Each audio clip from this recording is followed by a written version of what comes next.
So hello guys, this is Simon, or aka Sim XLR. So finally, I'm gonna do another review after 1 year, and this time I'm gonna review my car. It's a Mitsubishi Lancer. Yes, exactly. It's 2009 Mitsubishi Lancer. Well, it's a 10th generation Lancer, and as you know, it has the same exact shape as we all love it, Mitsubishi Evolution 10. However, this is not Mitsubishi Evolution. Actually, it's 2-liter diesel, which happens to look the same. I believe it's an X version. As you can see, it has black roofs, bigger tires, more flashier down spoiler, and chrome windows. Even a back spoiler, which doesn't seem really interesting, but however, what's more interesting is a sport suspension, which is not common for a casual Lancer which you see on a day. You can add a lot of powers, but the best thing is have almost the same exact sport suspension as BMWs, Mercedes, or other sports car you can find on the market. And from interior, there's actually plenty of room. It's a manual gearbox, which has its lever, unique thing. Actually, it feels really legit. It's not a floating gearbox, which you can find on the Volkswagen class. It's a bit more sticky. It's shift. It's when the time you shift, it just feels, oh yeah. Also have a sports pedal, which is not usual. I really like this is air climate controls. I really like the old design. It's rotating, has a little sense click. It looks like a metal, but actually it's a plastic. But it's a bit clunky. Everything feels a bit clunky. But it's a Lancer. What do you expect? But however, the quality of plastic is really great, and it even had that carbon fiber imitation, which seems okay. Actually, I think looks pretty good, more than usual other cars which added it, and our wood interior wouldn't be great. As you can see, there's a bit more steering wheel with full multifunctions, free hands control, call answer. It actually has a voice control, but sometimes, believe me, you can get easy from English to French, and we get thinking how I should switch language. Audio control, that thing which autopilot for cruising, actually is pretty good thing. And what I really like is that it looks something which you expect in a sports car. Actually, when you're sitting, and you can see the seats a bit like a bucket seats, and you're just sitting, you think you are in sports car, not in your casual saloon sedan, I mean. And let's go up. It's pretty great. Stereo is banging actually, and you're gonna if you're going to turn off, it feels most like a sports car and sounds it. Just listen. Yeah. It's a bit loud, has a, well, usually I believe it's something Volkswagen or something like taking it, but that's okay. The knobs, everything gets weird, automatic windows, just what you expect for your ordinary casual cars. And what I like, actually, the cup holders are big. It can even hold my 1-liter bottle, and even in the size, you can easily fit them. Yeah, you can see there's LED downstairs, that wasn't added. It wasn't added by me actually also. Which I don't like about my Lancer, which could be changed, is multimedia. It has 6 changers, but one strangest thing, you can connect your phone to Bluetooth. You can find even a secret menu on a voice control to connect your music, but however it doesn't work actually. And the bigger multimedia with a screen would give you well access to that. However, that's not like a Volkswagen or an Audi. It's a bit expensive to change, because you need to find the correct screen with multimedia, and you have to change all this panel and give it to make it run. As you can see, there's a lot few buttons. And also with change, there's also this thing also come to a part, you have to change that. It's not simple plug and play as it should be.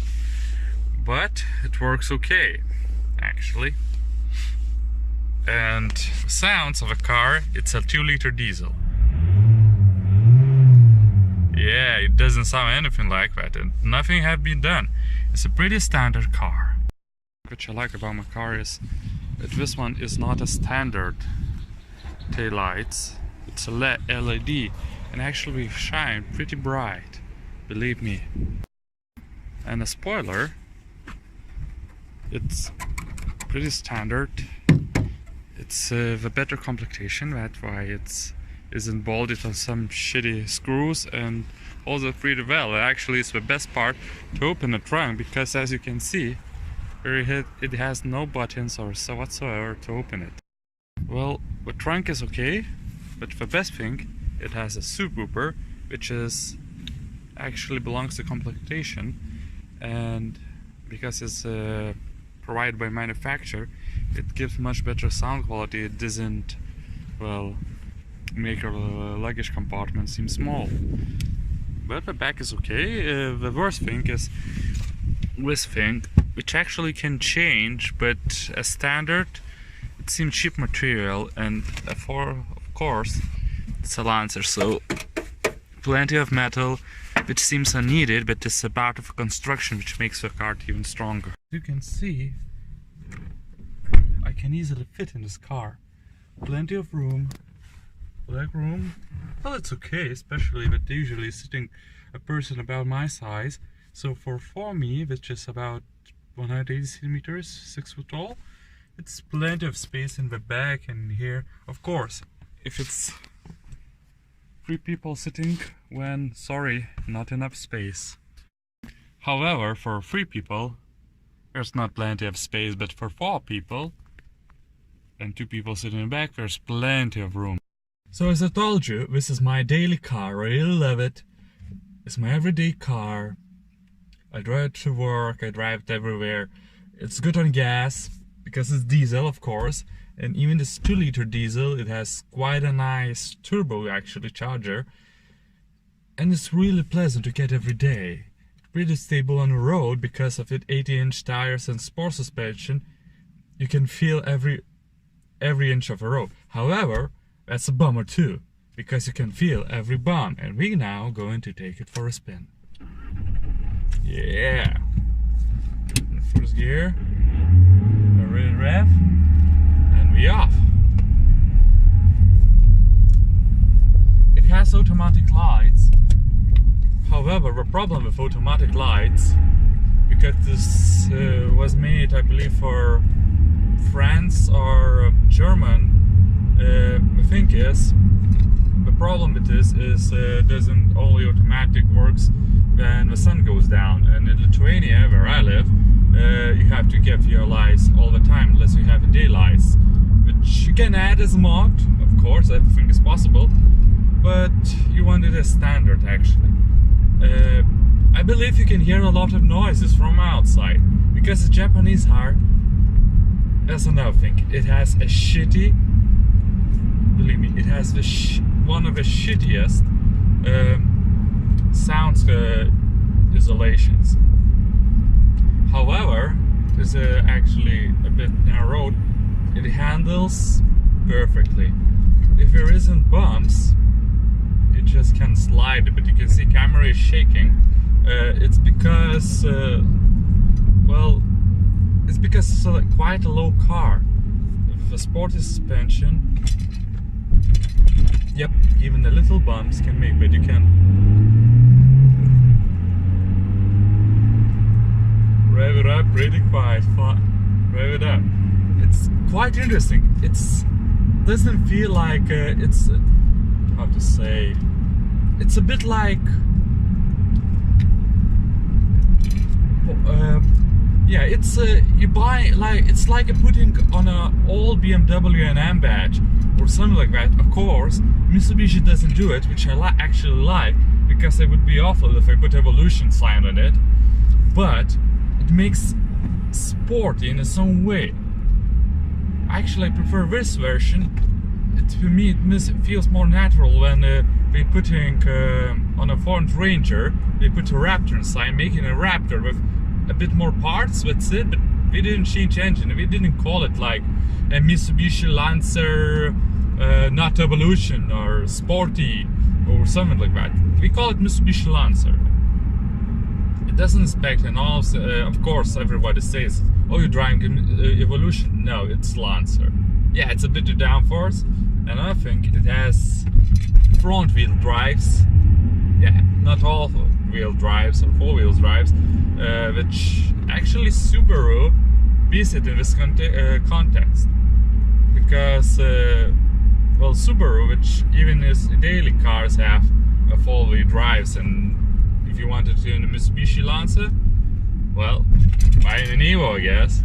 Just one thing, Evo costs 4 or 5 times more. It makes you feel like you're going fast and sporty, but honestly, you're actually not that fast. However, the gas pedal presses pretty easy. Yeah! However, as much as it looks, and the turbo charger turbo pulls you up, it revs about between 2,000-3,000 RPM. Not RPM, well, 2,000-3,000. However, it doesn't go that fast as you would expect it. It's a fun car to drive, believe me. Pretty easy, and even going slow in the city, not in the city exactly now, you're still feeling like a race car driver. Yeah!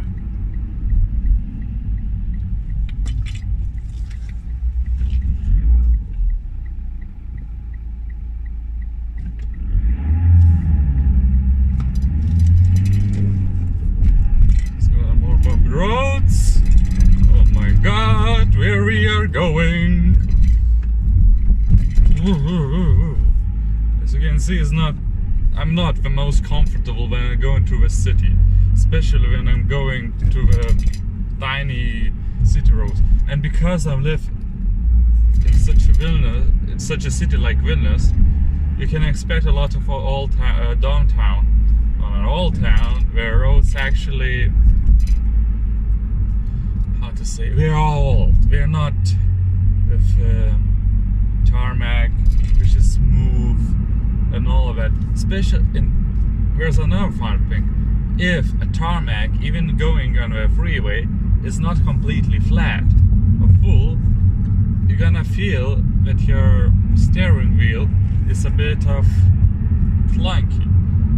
Now it's also okay, but you can see it. The car goes straight, but everything pushes to the steering wheel. Yep. But it revs greatly.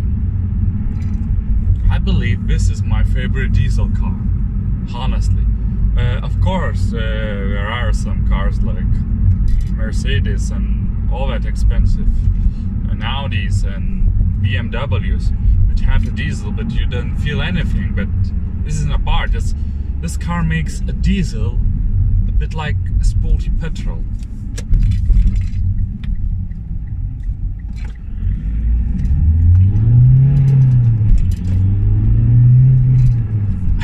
Yeah, oh, I love to do it every time.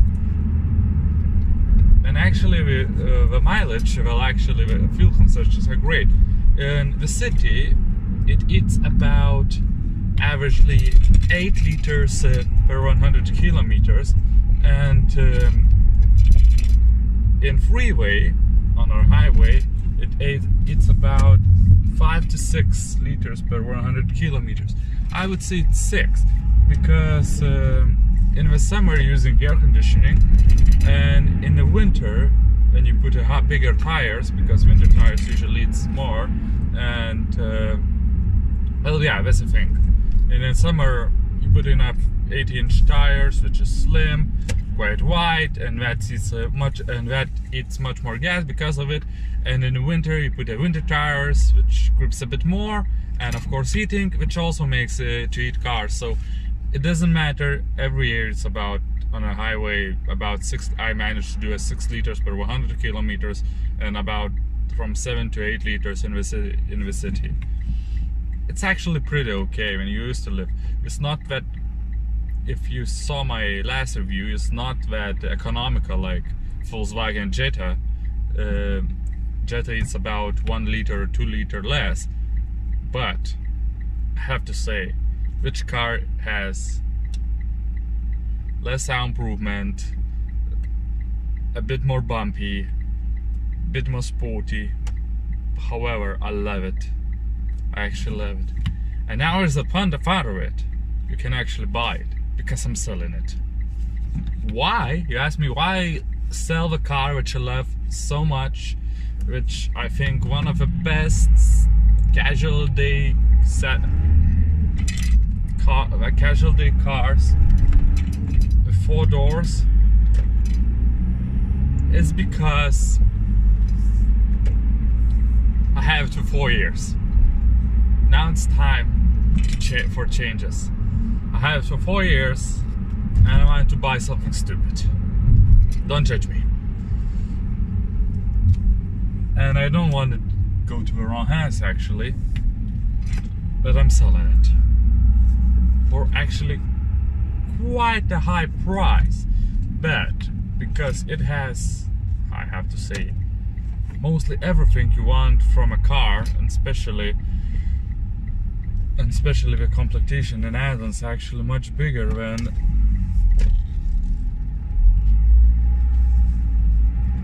usually.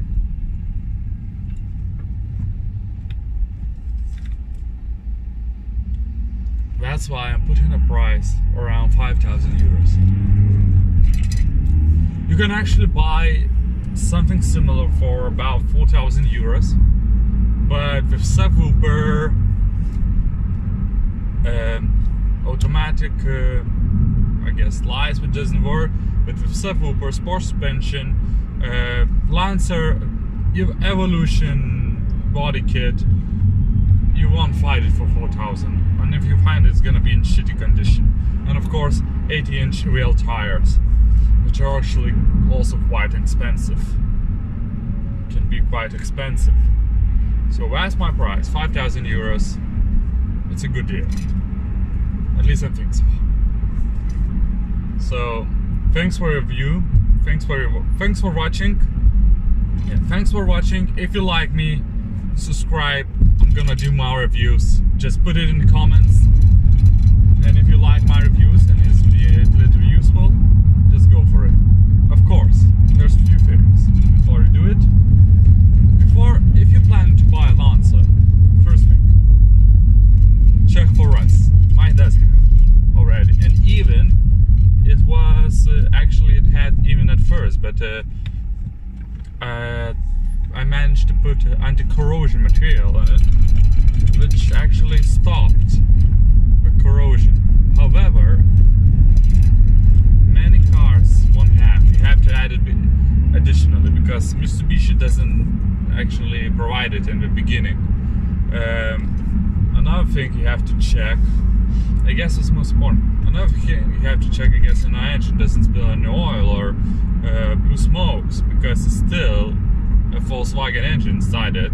Yeah, it's 2 liter, 103 kilowatts Volkswagen engine, which I think Mitsubishi made a bit something, because the turbo is much better. Because the turbo goes a bit much better than it does on regular Volkswagen 2 liter engines. And somehow it produces a bit much power, a bit more torque. And even it shows the numbers are the same. So that's the most important thing. And I guess it's like in our cars, it would be wear off. So thanks for watching.